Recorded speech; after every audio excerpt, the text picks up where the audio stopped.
What is going on, everybody? Welcome back to the channel. Aftersound here, bringing you Splinterlands content every single day. We also stream right here on this channel every Tuesday, Thursday, and Sunday morning, so come by and say hello. All right, guys, well, we had the 5 biggest takeaways from the most recent town square.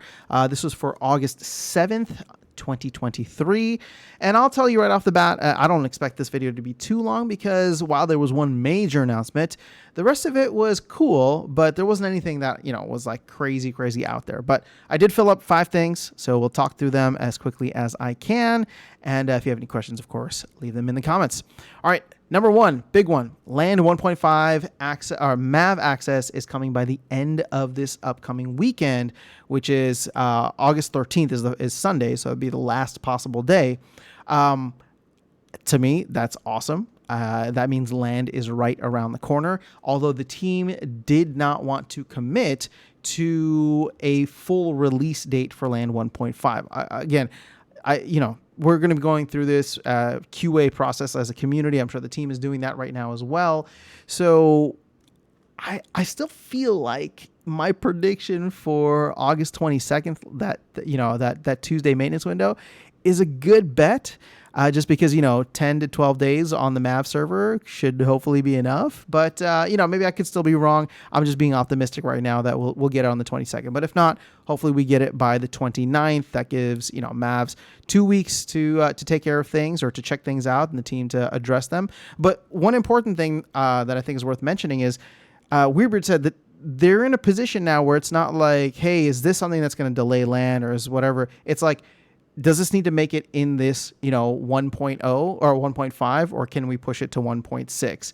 I think the team really does want to get a version of this out and working. And as long as it's not something that is broken, I think we'll all be happy about that. So speaking about future phases, though, let's move on to number 2.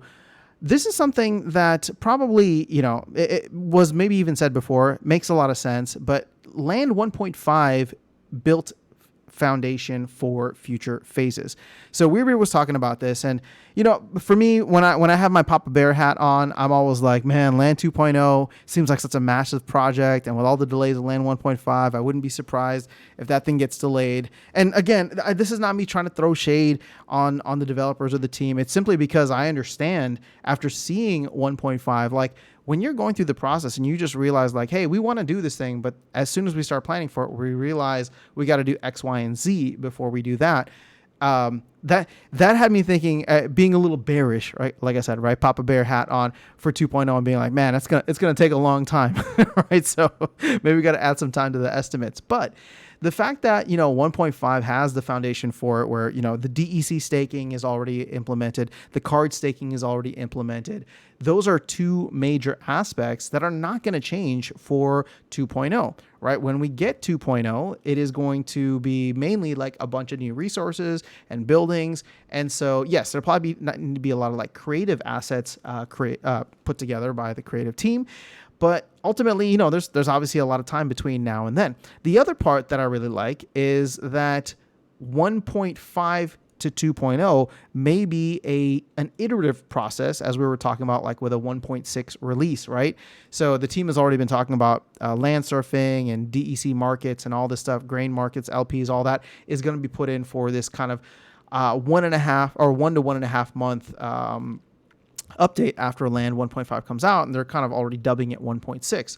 So, unlike between Land 1.0 and 1.5, which I was hoping would have iterative kind of releases, I think 1.5 to 2.0 will have some iterative releases. At least we were already hearing about 1.6. But if we start to slowly get there, right, we have a 1.7, 1.8, 1.9. By the time 2.0 comes out, it won't be this massive dump and massive game change. It's something that we worked up to together. And the entire time between 1.5 and 2.0, we had many things come in every other month or every 6 weeks that kept things fresh with Land and kept people engaged, excited, and, doing more. But that's kind of where I'm at and what I'm hoping for the rest of the year and obviously early into next year. Q1 of 2024 is when Land 2.0 is expected as of the current timeline and roadmap. Okay, let's switch over to research tokens. Number 3, research tokens will gate things you can do. Now, in the white paper, research tokens are listed as giving certain benefits as well as potential airdrops were mentioned, right? So gating things is something that I don't know how to I don't know how to feel about that word. I'll just be honest, right? Like, I hope it's gating things or access to like cool new benefits. My fear or concern, I should say, not fear, is like if there's things that you could do with land, but then if you don't keep up with like research token inflation, meaning you're not like getting enough research tokens over time, you slowly start to lose access or things are gated from you. And I don't know what that could be, right? It could be something as simple as just like maybe your fees start to go up for transportation or taxes or whatever the case is. I'm just totally throwing stuff, pulling it out of thin air. But my point is that like, when this stuff comes out, I just hope it's communicated early enough to the community, and clearly enough to the community so that the expectations are set appropriately. And this kind of goes in with number 5, but we'll leave that for later. The other part about research tokens, so looking at number 4, and again, this is something that I hadn't really thought about before, but when you think about it, it's kind of intuitive. Everything is going to be tracked by its region. So if you have land across multiple regions and at some point you'll be gated from doing certain things or getting certain benefits because you don't have enough research tokens in that region, that is something major, in my opinion. Now, we know, from the beginning, Matt has talked about you want to be a specialist. You want to have land that all kind of does the same thing. You want to have it all together in the same region. I mean, he's been very clear about that. But obviously, we've seen a lot of, different kind of sub-communities around Splinterlands, trading lands and trying to, be a part of each other's things. Shout out to Gank, right? He's doing some cool things, bringing people into Gankland and all of that. And again, I'm not trying to throw any shade at Gank. I'm just saying, like, I actually thought what he was doing was pretty cool. It's just like, hey, you're like getting people to be a part of your region. You're going into other regions. But then I see stuff like this and I'm just like, oh, well, maybe like if it's going to cost me, right? If it's going to cost me to send grain between regions, that's already one, thing in the way. Now, if research tokens are going to be a major issue, then I kind of feel like I'm stuck in Area 51 or Region 51, which is where I'm at.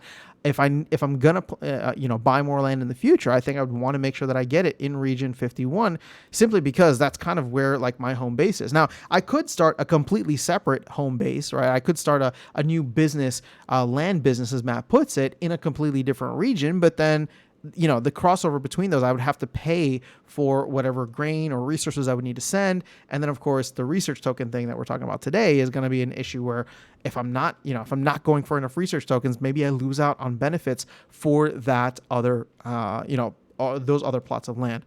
So something to think about, because I don't think that this is the end of, Matt's, the end of the consequences of Matt's advice, where you want to have a ton of land, all of your land close together in the same region and being like a generalist, not a generalist, but a specialist in whatever resources you go after.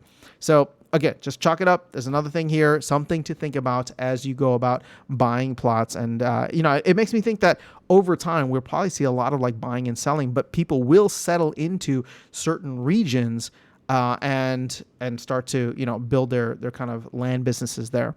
And then number 5, well, let's close this thing out. Secret of Praetoria, at least 1 year out. So somebody come on to ask a question about, when will Secret of Praetoria be done? And, both Aggie and Weirby were like, yeah, I mean, this is not even like on the calendar or something. So it's like at least a year out. Now, that being said, as I was talking about with point number 3, my hope is that there's some expectations set, there's some hype put in with very real, tangible things that people will get for going for research tokens, because to me, that has the most value to the game and the economy, because it doesn't have a monetary value associated with it. It has a game value. So if you can incentivize people to go to be the best at whatever they can be in the game from a land perspective, right, with these research tokens, get the prefix titles, get other benefits, to me, that has the most value to like get people excited, bring more assets and money into the game, and not be such a value extraction focused element, which, unfortunately, I'm worried or concerned that land could be. SPS is one of the rewards. Grain, while it won't be sellable initially, will be sellable later. So the more they can make people go for research tokens and make people want to actually get research tokens, not feel like they need to get research tokens, to me, that's where the big win is. But Secret of Pretoria being at least 1 year out, I hope that we do get some kind of alpha, some kind of tease for what will be involved with that, rather than just, something vague in the white paper. But if we do get the 2.0 white paper out soon, that'll be really helpful. I know that that's something, Aggie had talked about coming out, and I'm sure Matt has been working on it. So if we get that early on, my hope with that would be that we get that actually before 1.5 actually launches. But if we can get that early on in the process and people realize that there's going to be value to these research tokens, and it's not just some kind of fuzzy future benefits airdrop stuff, but actually like, hey, I want to make sure that I have X amount of research tokens before 2.0 comes out, that's going to be something that I think has a lot of value. So, lots of stuff about land. I will say, just because I know somebody's going to ask me, there was a question about Soul Keep. The answer, I'll tell you right now, was probably not going to be non-satisfactory for you guys. It's just, essentially it's just Double Coconut. They're working with Double Coconut. They keep, they're saying that the game is done, but they're working on some things with Double Coconut. I don't know what it is. It could be maybe like the alpha beta packs that they're trying to square away. They're also saying that land is the priority right now. So if you're worried about tower defense, sorry, there's just no update right now. So once land is out of the way and the hype dies down, then maybe we'll hear about tower defense. So that's all I have for you guys in this video. Let me know your thoughts in the comments below. Otherwise, I'll catch you all in the next one and see you around the game. Take care.